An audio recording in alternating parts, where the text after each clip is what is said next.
ഭോഗങ്ങളെല്ലാം ക്ഷണപ്രഭാചഞ്ചലം വേഗേന നഷ്ടമായുസ്സുമോർക്ക നീ.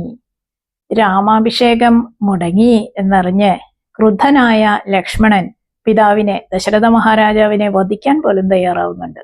ഇവിടെ ലക്ഷ്മണനെ ഉപദേശിക്കുക എന്നതിലുപരിയായി ലക്ഷ്മണനെ സാന്ത്വനിപ്പിക്കുകയാണ് ശ്രീരാമൻ ചെയ്യുന്നത്.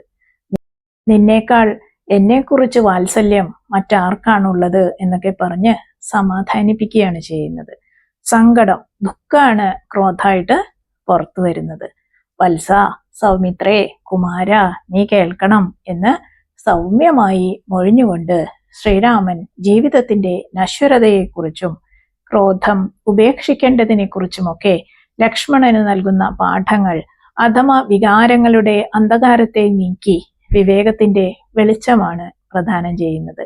ക്ഷോഭിച്ച കടൽ പോലെ കലിതുള്ളിയ ലക്ഷ്മണന്റെ മനസ്സിനെ തിരയടങ്ങിയ ആഴക്കടൽ പോലെ ശാന്തമാക്കുന്നു രാമവചനാമൃതം.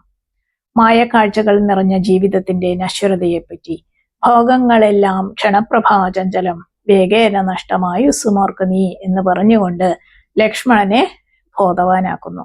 വഴിയമ്പലത്തിൽ കൂടി പിരിയുന്ന വഴിപോക്കരെ പോലെ, പാന്തരെ പോലെ ജീവിതയാത്രയിൽ അല്പനേരം ഒരുമിച്ച് കഴിയുന്നവർ തമ്മിൽ മത്സരിക്കുന്നതിന്റെ വ്യർത്ഥതയും അർത്ഥമില്ലായ്മയും ബോധപ്പെടുത്തുന്നു.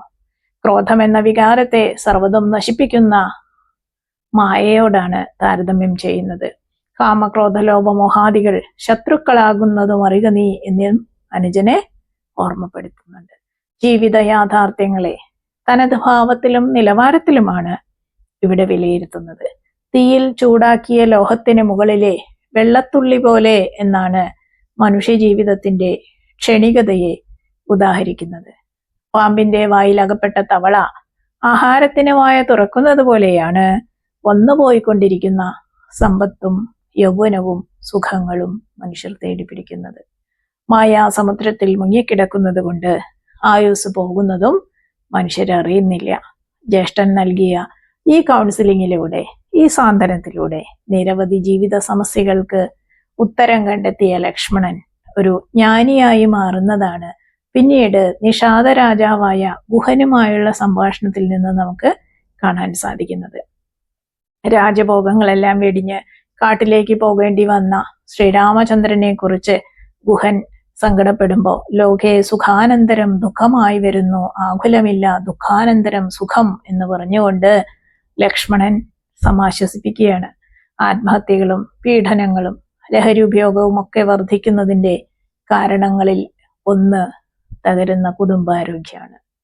ശ്രീരാമനെ പോലെ സ്നേഹത്തിന്റെയും കാരുണ്യത്തിന്റെയും സാന്ത്വന സ്പർശം നൽകാൻ പ്രാപ്തിയുള്ള സഹോദരന്മാരും ഗൃഹനാഥന്മാരും ഉണ്ടാകുമ്പോഴാണ് കുടുംബം ഒരു ദേവാലയമായി മാറുന്നത്.